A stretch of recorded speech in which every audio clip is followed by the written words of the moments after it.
जिस दिन तुम अपने भीतर की आवाज़ सुनाई देना बंद हो जाए, समझ लो तुम दुनिया के शोर में खो चुके हो। आज इंसान बाहर से जितना कॉन्फिडेंट होता दिखाई दे, भीतर से उतना ही डिस्कनेक्टेड हो रहा जा रहा है। पूरा दिन मोबाइल, लोगों की राय, कंपोजिंग, फियर, फ्यूचर, पैसा, इच्छाओं में निकल जाता है। धीरे धीरे ऐसा समय आ जाता है जब इंसान को खुद ही आत्मा की आवाज़ सुनाई नहीं देती है, बंद हो जाती है। और यही सबसे खतरनाक स्थिति है, क्योंकि जब आत्मा की आवाज़ दब जाती है तब मनुष्य केवल आदतों और इच्छाओं और समाज के दबाव में जीने लगता है। उसे लगता है कि अब वह अपने निर्णय खुद ले रहा है, जबकि वास्तव में उसका भय, उसका अहंकार, उसका अस्थिर मन उसकी ज़िंदगी चला रहा होता है। ऋषि इसी अवस्था को अज्ञान की नींद कहते हैं। कठोर उपनिषद कहा गया है, त्रिवेशोणम सर्वणम।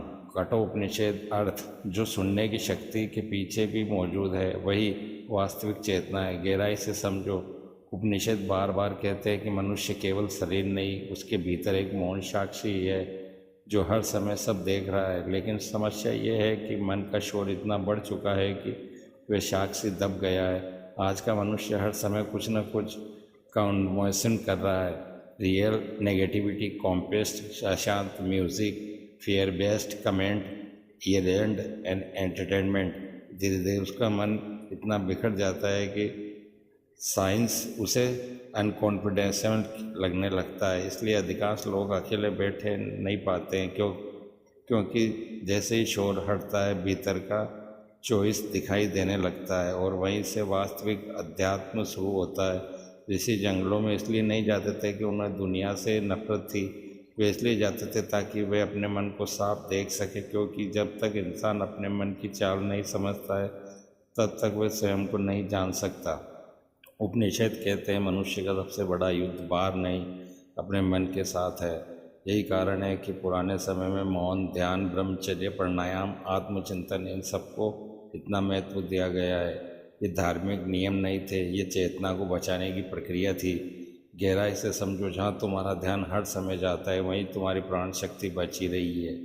यही यदि पूरा दिन भय, क्रोध, वासना इनमें से जाए तो धीरे धीरे आत्मा की आवाज़ दबने लगती है। और जब परमात्मा की आवाज़ दब जाती है, तब इंसान बाहर से सफल होकर भी भीतर खाली महसूस करता है। यही कारण है कि आज इतने लोग से गुजर रहे हैं, क्योंकि उन्होंने दुनिया की आवाज़ सुनना सीख लिया, लेकिन अपने भीतर की आवाज़ सुनना भूल गए।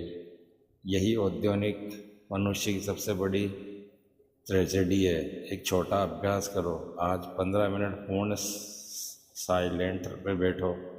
कोई मोबाइल नहीं, कोई म्यूज़िक नहीं, कोई डिस्टेंस नहीं, सिर्फ ओवरलेप्स करो।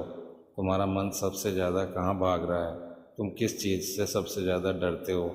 और क्या तुम्हारे भीतर अभी भी कोई आवाज़ मौजूद है? धीरे धीरे तुम महसूस होगा कि शोर के नीचे एक मौन उपस्थिति हमेशा से मौजूद थी। उपनिषद उसी को आत्मा कहते हैं।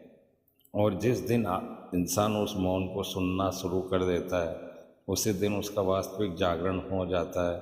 अंतिम सत्य, दुनिया का सबसे बड़ा शोर बाहर नहीं, इंसान के भीतर चल रहा है।